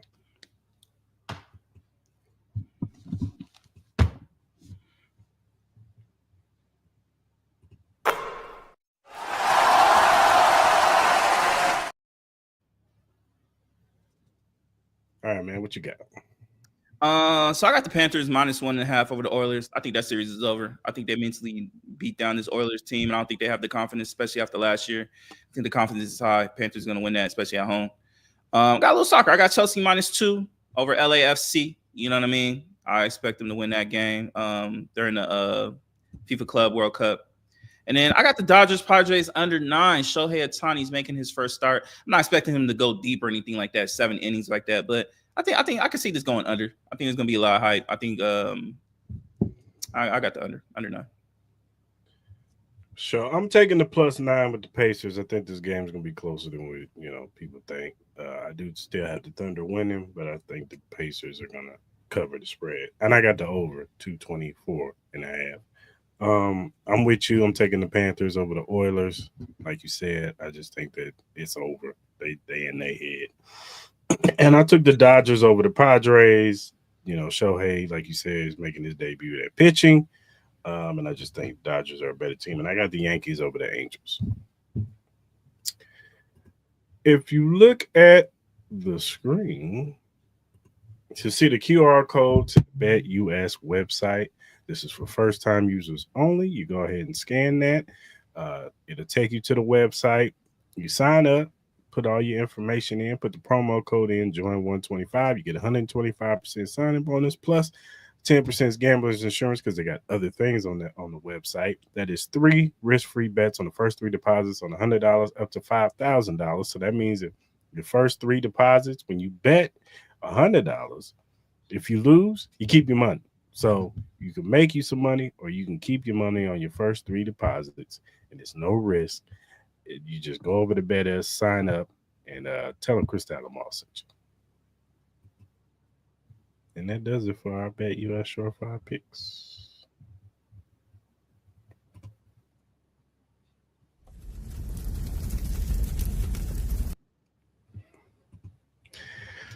All right, man. So the numbers have come out. A list has come out to show that who are the top selling NFL players so far coming in from last year. And Saquon is at the top of the list. Let me get this list. It's like jersey sales or something. It's accumulation of all things. It's official licensed merchandise from jerseys, apparels, collectibles, all merchandise that has Saquon Barkley on it. He's the number 1 seller. Number 2 is Patrick Mahomes. Number 3 is Jalen Hurts. Number 4 is Jaden Daniels. And number 5 is CJ Stroud. Did anybody on this list, I'm sure you don't think Saquon or Patrick Mahomes probably doesn't surprise you, but anybody else on this list surprise you? No, I'm surprised like Lamar is in top 5. I'm surprised like him, Josh Allen is in top 5. No, like Saquon had an amazing year last year. He was talked about a lot. He's on the Madden cover, this year. Congratulations to him. No, I'm not surprised about him being number 1, Patrick Mahomes being number 2. Nah. CJ Stroud, I am a little bit surprised being in the top 5. I really am, especially the kind of year that he had last year. But the Houston market is a big market, so I guess I can't be surprised, but I just think I'm really surprised. It's just that Lamar Jackson is just one of the more popular NFL players. I'm just surprised, especially the type of year he had. He had an MVP, year. So I'm surprised he wasn't top 5. And Josh Allen too. Josh Allen had an amazing year as well. You know what I mean? Yeah, Josh Allen was right outside the top 10. He's like number 6. I think Aiden Hutchinson, which was surprising. He's in the top 10, and Amon St. Brown is in the top 10. Where's Lamar? They don't have that information. Man, Lamar ain't even top 10? Hold on. Let me pull up this list. That's crazy. Lamar not top 10. That's insane. Yeah, it's C.J. Stroud, Josh Allen, Aiden Hutchinson, Amon St. Brown, Micah Parsons, Justin Jefferson. Wow. Wow. That's crazy. That's crazy. Lamar Jackson not top 10 is insane to me. I don't know why Aiden Hutchinson's up there or Amon-Ra St. Brown. I don't get that. I figure Jahmyr Gibbs might be higher than them too. Yeah, that's crazy. That's crazy. Lamar Jackson not top 5? Not top 10? And maybe we can account Amon St. Brown because of his podcast. I don't know. That's insane, bro. Oh, I'm sorry. That list is that. Hey, congratulations to all those guys. Like, you know, it just shows the depth and popularity with a lot of these players. And you know what? I think it's also a good thing for the NFL because some of these players that normally wouldn't get recognized, like Aiden Hutchinson, Amon-Ra St. Brown, they are getting more. I think with them being out there more, especially Amon-Ra with his podcast and stuff like that. Aiden Hutchinson, I don't know if he has any podcasts or anything like that. I don't think so, but maybe he's just man. That's crazy. Like you would maybe think Michigan tides with maybe Michigan has a dude. They do have a big fan base and stuff like that. But I'm like, man, no Lamar, no Justin Jefferson, nobody. Justin Jefferson's number 10. He's number 10. Oh, he's number 10. Michael Parsons. But even him, he should be. I feel like he should be higher. I think he has the dance that has all the white kids still fucking goddamn doing that guy shit. You know what I mean? So him like. Nobody from the Niners. I'm surprised Niners have a big fan base. Nobody from the Steelers. Nobody from the Packers. Man, that's crazy. That's crazy. Hey man, shout out to them, man. That's an interesting list. It's a very interesting list. I'm very curious to see where Lamar falls. And this is from March 1st, 2024 to February 28th, 2025. So that's interesting. Oh, shout out to all of them. I wonder how much percentage they get from that shit. Somewhere to look into. All right, man. Ring Magazine put their top 10 pound for pound list out. Let me pull this up.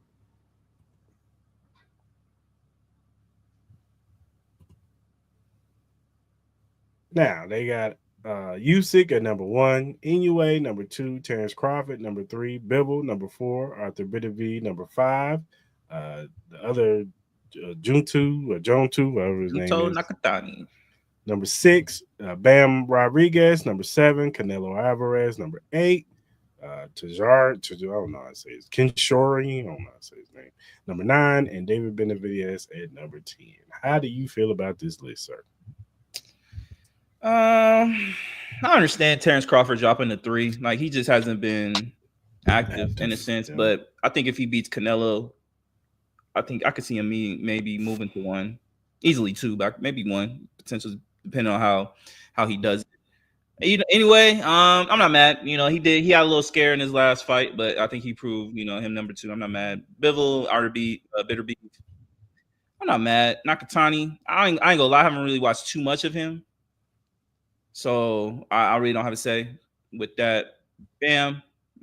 Honestly, I'm not really mad at it. Honestly, I've never watched Kinshiro Taraji, so I can't really say anything about him. I haven't really watched much of him. Canelo, obviously, they're always going to have him top 10 right now for what he is. And then David Benavidez.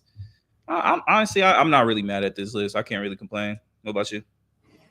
No, I'm not mad at it either. Usyk, he's a top heavyweight. They're always going to put the heavyweight on top. Yeah, for sure. Inoue, for what he's done so far, he's the new kind of budding superstar ready to break out. People are starting to like him. He finally got into like the more bright lights. Yeah, he had a little bit of scare, but he showed why he was a champion and bounced back from it. Terrence Crawford, like you said, just inactivity. That's why he dropped to number 3. Bivol, he just beat Beterbiev, so that makes sense. I'm actually surprised Beterbiev is still at 5. I would imagine that somebody. I think they thought it was a close fight. It could have went either way. So I'm with you with what's his name, Jutu. Nakatani. Yeah, I'm with you. I've never seen dude fight. I would probably have Bam Rodriguez over him, but whatever. Canelo at 8, that's fine.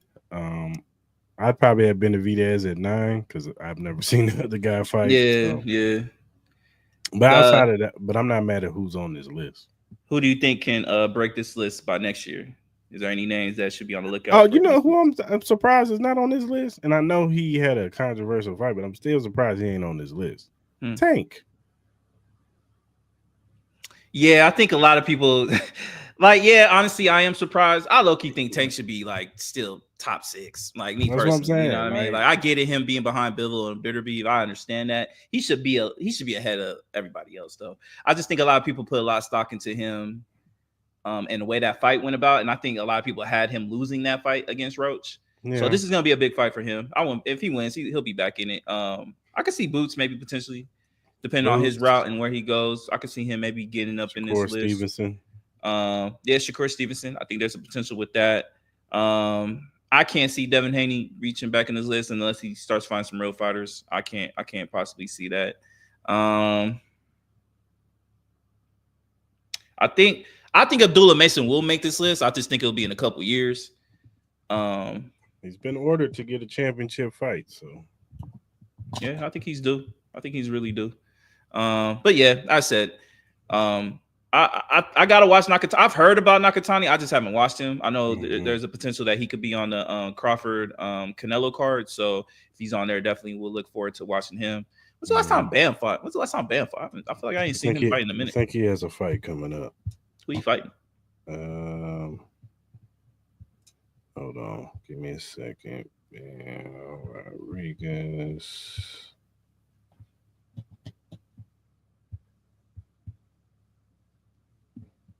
He is,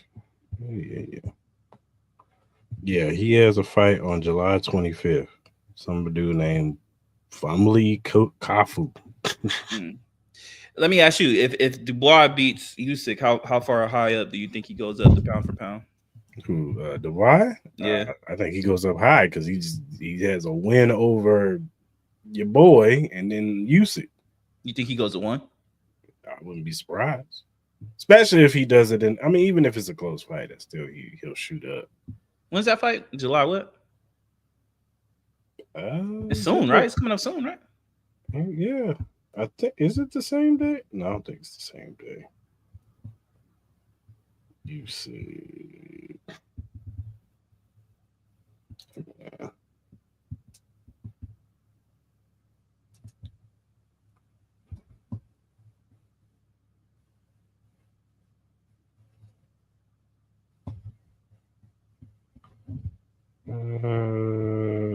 When is this fight? It is July 25th. It's probably on the same card. Oh, okay. All right, Ben so in July. For sure. Oh man. Yeah, I said this list. I'm not mad, but I wouldn't be surprised. But by the end of September, this list is going to change a lot. But yeah, I agree. This is going to change by a lot by the end of September. So I'll be very curious to see the end of the year pound for pound rankings. Yeah, definitely. All right, man. Let's do this blind ranking game. Yeah, man. We're gonna do this blind ranking game. Hold up, let me do this real quick. Oh,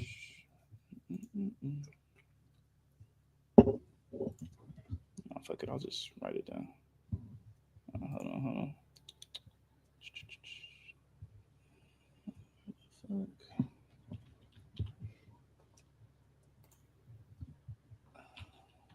Hold on, people, 1 second.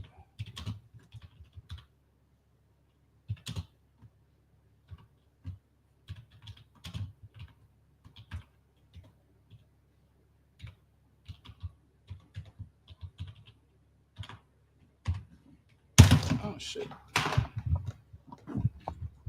Hey, it's fucking shit.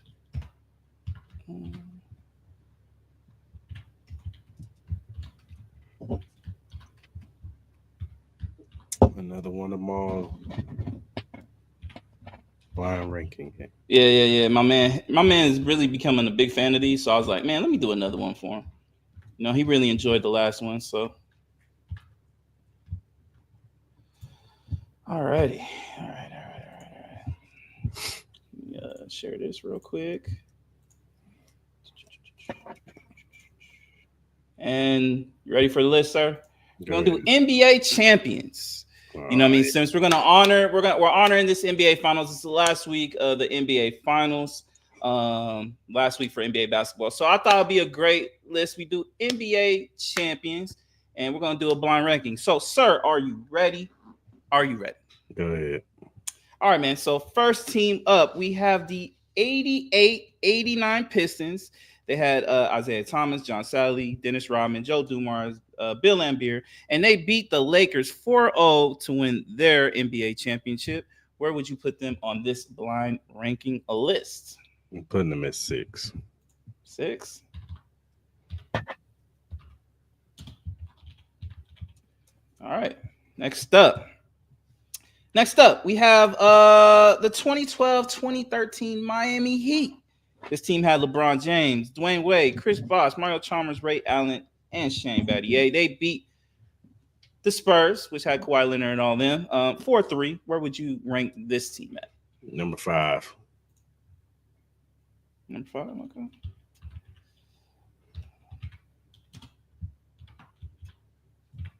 Okay. All right. Next up, we have the 2000-2001 Los Angeles Lakers. Shaq, Kobe, D. Fish, Fox, Harper, Horry, and they beat the 76ers that year. Where would you have them ranked at? Number 3. Number 3. Okay.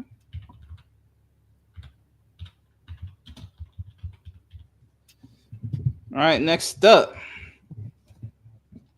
we have the 2013-2014 San Antonio Spurs. They had Tim Duncan, Kawhi Leonard, Tony Parker, Manu Ginobili, and this is the year where they waxed the Heat with LeBron, Dwayne Wade, and all them 4-1. Where would you rank them at? Number 4. 4, okay.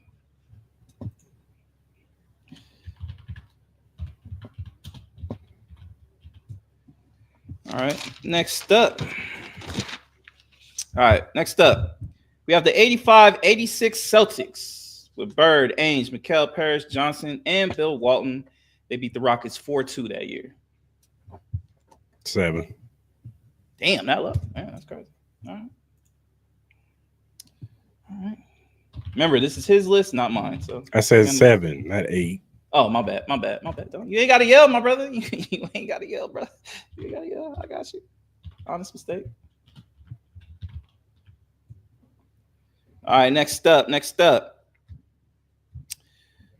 got the 86-87 Lakers. They have Magic Johnson, Kareem Abdul-Jabbar, Michael Cooper, Rambis, Scott, Brian Scott, James Worthy, Michael Cooper, and they beat the Celtics 4-2 that year.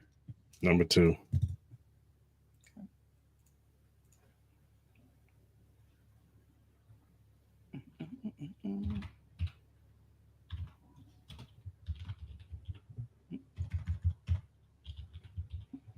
All right, next up, we have.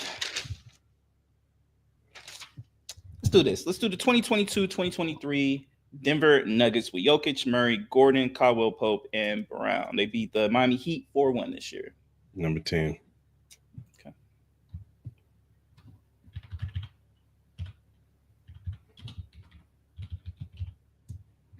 All right, next up, we have the 94-95 Houston Rockets with Akeem Olajuwon, Smith, Ellie, Castle, Drexler, and they beat the Magic 4-0 that year. Number 8. Okay.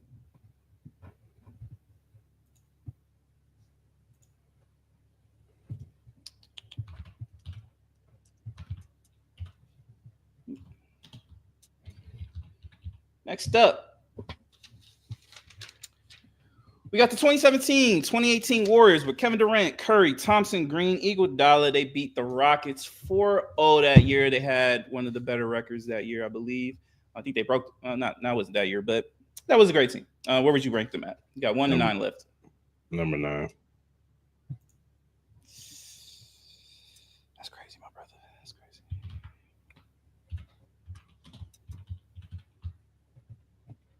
All right. And last but not least, got the 95-96 Bulls. Michael Jordan. Number 1, baby. All right, man. So he had 95-96 Bulls 1. He had the 86-87 Lakers 2. The 2000-2001 Lakers at number 3. The 13-14 Spurs at 4. The 2012-2013 Heat at number 5. Number 7, you had the 85-86 Celtics. Number 8, you had the 94-95 Rockets. Number 9, you had the 2017-2018 Warriors. And then last, you had the 2022-2023 Nuggets. If anybody has any problems, any hate mail, no death threats, please. Any comments, please contact Chris Style on his Twitter feed. Do not contact mine. What are your thoughts with this list after you did the Brian ranking? Would you change anything if you could?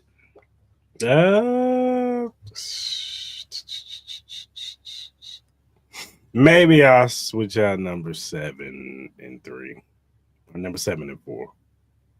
Number 7 and 4, you would have the Celtics higher and then the Spurs down a little bit lower. Mm-hmm. Okay. I think the 017-018 Warriors should be a little higher. I think that was a great team. It's a great, solid team. It's one of the best teams ever created. So I would have them a little higher. But I think overall, your top 3. I'm not mad. So personal sentiments, I'll probably have the 2001 Lakers too. But I think the 95-96 Bulls is probably the greatest team, champion team. That Spurs team in 2013-2014 was really good too. But overall, I'm not mad at your list. They're all champions at the end of the day. 86-87 Lakers, man. That was just, don't get it twisted. 2001 Lakers was fire. I mean, y'all. Number 5. Didn't y'all three-peat? Nah, this wasn't the 3-peat. This was this is the repeat. The 3-peat was when against the Nets. But I'm saying, wasn't it the run of the 3? Yeah, this was the run. Yeah, this was the middle part of the run. Yeah, we beat the Pacers, Sixers, and the Nets. Yeah, that was our run. Yeah, man. We'll have more of these. I know my man truly enjoys it. I might do one next week. I think I have another great one next week. We'll switch it up. We do sports. I'm gonna do some other shit too, maybe movies or something like that. But we'll switch it up. I thought it was perfect. This time of year, NBA champions brought the crown a new NBA champion this week. So this is the list.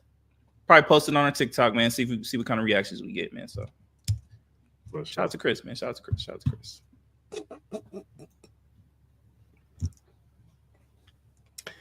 All right, man. You got anything else?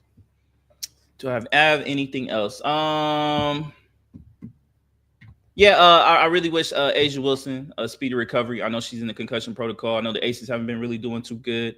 That's what happens when you got rid of my boo, Deja Kelly, man. Should never got rid of her, bro. You know, we all see what's happening. It's very interesting. I'm very curious to see what the Aces, if they keep performing like this, what they will do with this roster. I think there's going to be a lot of questions, I think, with Chelsea Gray. What are the pieces that would they consider? Maybe do they consider maybe getting in the Lauren Betts sweepstakes, stuff like that? Maybe pair up Asia with Lauren Betts. You know what? I talked to Chris last week. He knows what my ultimate dream is with this team. You know what I mean? So it does suck. And then, hey, man, I'm going to say it, man. Caitlin Clark looked amazing yesterday against the New York Liberty. Man, she played an amazing game. Still showing signs, I think, of immaturity with some of her antics on the court. But I think overall, I think she played really well. So I'm going to shout her out too. Big win against the Liberty. I know she's been out, I think, the last 2 weeks with the quad injury. So she looked really good. I'm also a big fan of this FIFA Club World Cup. I'm a big fan of this. I think this has been pretty dope. I watched a couple games. I know Chelsea and LA is about to play. I think this is a dope concept. I think this is a concept I think like basketball should strongly consider. I think it'll be really, really dope. I know it'll be a lot harder for NFL because there's not really any international football teams or anything like that unless you want to go Canadian. I would like if the Winnipeg team would beat the Kansas City Chiefs in a World Cup. I think that should be kind of fire. You know what I mean? But that will never happen. But overall, I'm a big fan, man. And congrats to USA. They got their first victory against Trinidad and Tobago last night, man. So yeah. What about you, man? Any extra thoughts? Anything going on in WWE? Need to talk about anything? I want to shout out Angel Reese for getting her first triple-double. Yeah, shout out to her, man. Yeah, she did her thing. And Haley Van Lee, start her, man. Put her in the starting lineup. You saw what she did the other day. She was balling. Yeah. Oh, what's her name? Oh, shorty that won the Australian Open? Coco Gauff. Coco Gauff. Shout out to Coco Gauff. I know we were off when that happened. Shout out to her. Congratulations, mama. Of course. You looked amazing on that court. On and off the court, you look amazing. You did great job. We're very, very proud of you, man. So we definitely want to, on this pod, give our congratulations. We didn't do that last week, man. So congrats to you. Definitely. You know what I'm saying? She's representing, taking that torch that Venus and Serena left behind. So definitely got to shout her out. Yeah, for sure. Shout out the Black Queen sisters, killing it in sports. Absolutely. So, but yeah, man. As far as wrestling goes, hey man, everybody's mad at Jey Uso losing his belt. We'll see what happens tonight. He's in the King of the Ring qualifying match tonight. We'll see if he wins that match. I think they got Bronson Reed and I forgot the other two participants is in there.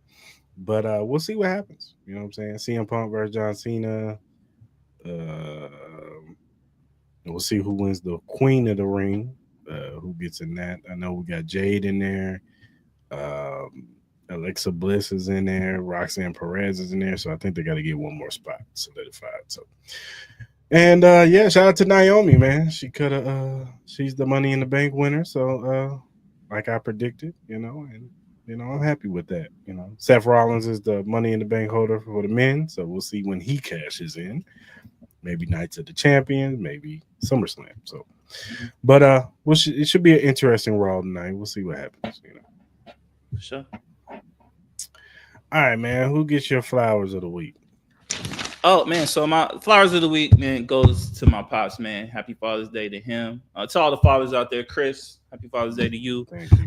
Shout out to all the fathers. You know what I mean? Great representation, man. A lot of great fathers out there that I know do a lot of hard work to take care of their family, take care of their kids. I know there's a lot of moments where a lot of these guys don't feel like they don't get the appreciation that they deserve. So on this podcast, we're going to give it to you. Shout out to my pops, man. Been through a lot. So I love you. And all the love out there to the great fathers that we do have, man. So shout out to y'all. Happy Father's Day to all y'all. Yeah, for sure. Shout out to all the pops out there. My flowers go to Kendrick Lamar for shutting it down in Toronto and making my man Drake crash out. Calling politicians out, calling him a goof because he went to the show, had him explaining himself. Hey man, I went to go see SZA, but I shouldn't have went. But you did, so it's over. It is what it is. But you got my man Drake crashing out. He's supposed to do a string with Kai Cenat. That got shut down. He put out a song, wasn't really that good. But hey, it's not looking good over there in OVO and Young Money and all them right now. So this Iceman project better be good, Drake. But shout out to Kendrick Lamar for shutting it down in Toronto. Mm-hmm.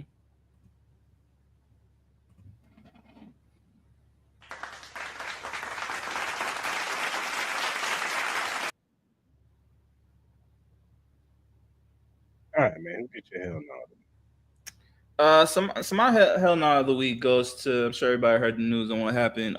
Sin City Money-wise, the gentleman Manuel Ruiz, he was responsible for the killings of Finley the Legend and his wife, Rodney Finley and Tanisha Finley.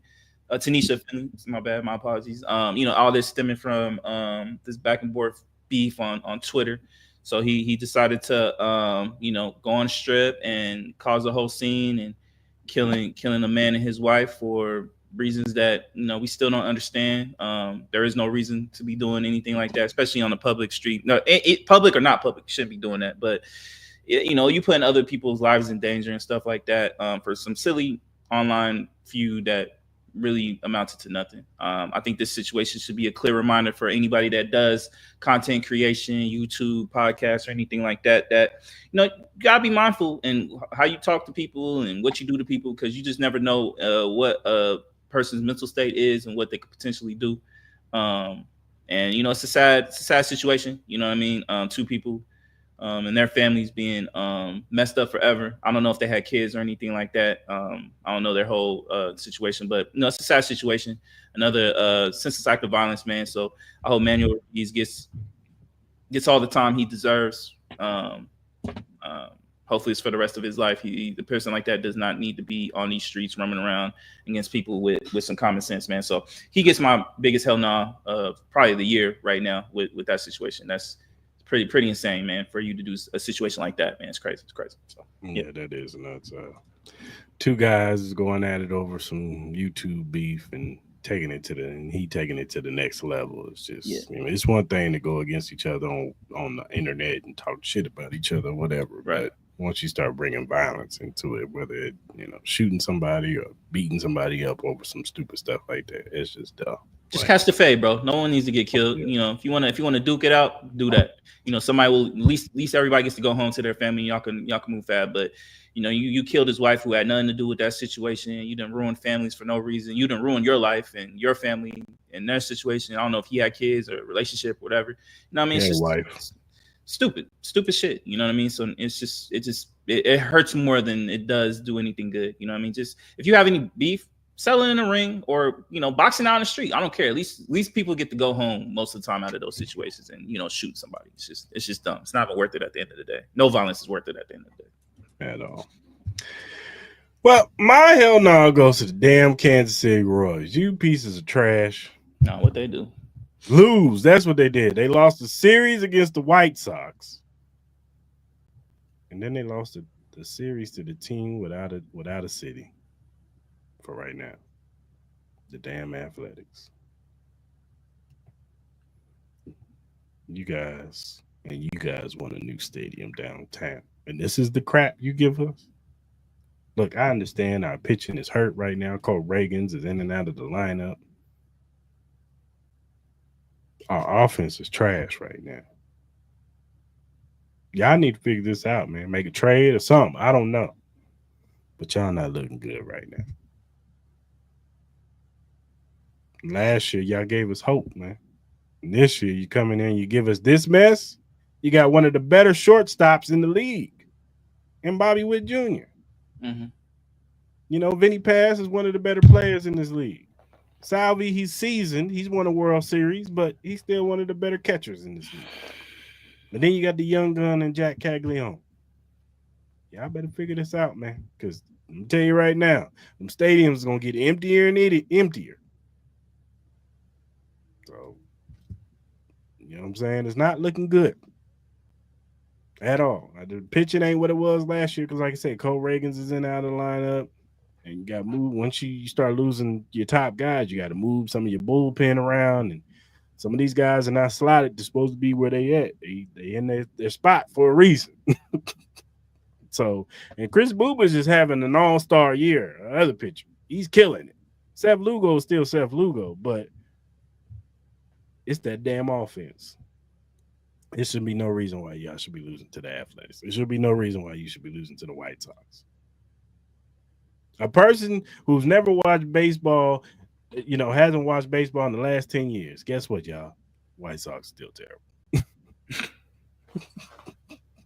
They're still bad.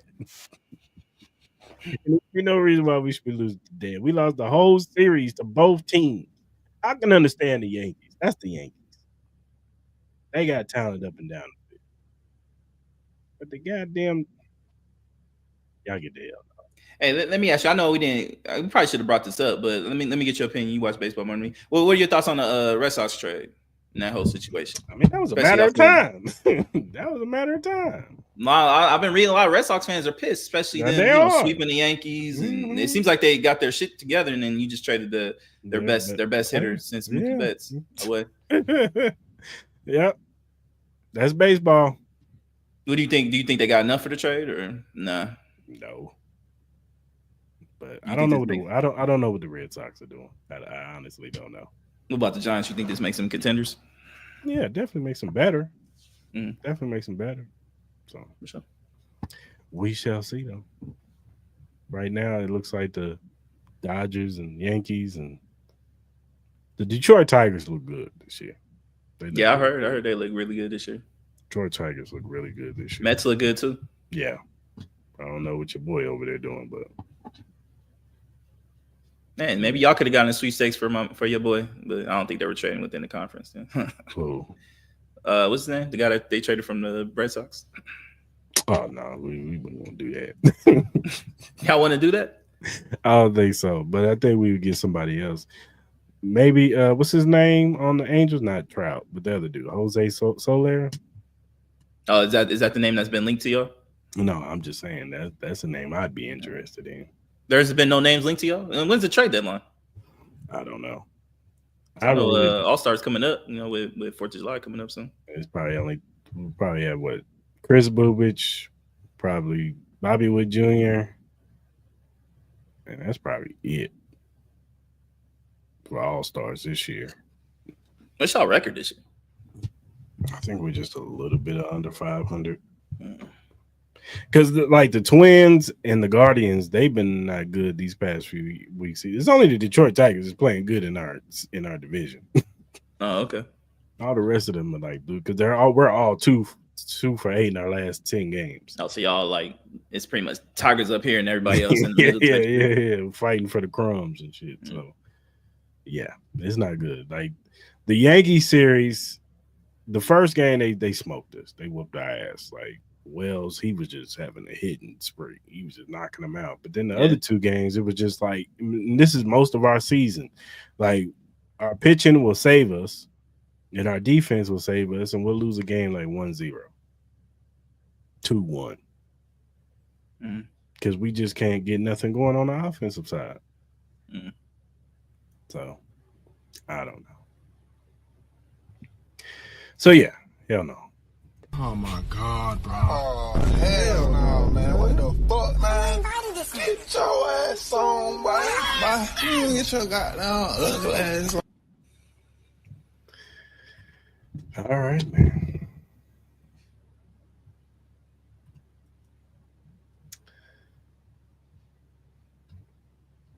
If you look at the screen, good people, you will see the QR code for our WWE shop. Go ahead and scan that for all my wrestling fans out there. Get your latest in WWE merch, whether it be Jey Uso, Seth freaking Rollins, Roman Reigns, LA Knights, Jacob Fatu, Rhea Ripley, Bianca Belair, Io Sky. You know, Asuka's coming back tonight. That's my girl right there. She's coming back tonight. You know, any WWE superstar that you're into, scan our QR code and go get your merch now. Also, don't forget, we got merch too. Go get our shirts, man. It's on all our social media platforms, Printify, link. Go get our shirts. Support the podcast, all right?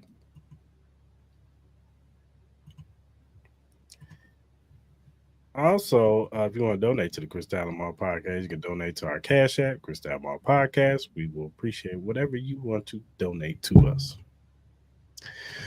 Whatever streaming platform you use, whether it be Spotify, Apple, Google, Amazon, iHeartRadio, whatever you use to listen to your podcast, we are available on all streaming sites. Also, first time watching on YouTube, hit that subscribe button, hit that like button, hit that notification button. So when we go live on Mondays at 10 a.m. Pacific Standard Time and Wednesday, 9-ish p.m. Pacific Standard Time, you could jump in the lives. You could talk about these topics because we want to hear from you. Do you agree with our stance on Shemar Stewart? Do you agree with Mal in his NBA Finals take? Do you agree with our bold takes? What about the LeBron James, Draymond Green take? And do you agree with my blind rankings? We want to hear from you, man. Even if you're listening on the playback, put it in the comment section, man. We don't care if you disagree with us, disagree. We just want to hear. Just talk to us nice, man. Don't be coming at us crazy. So, yeah, subscribe to the channel.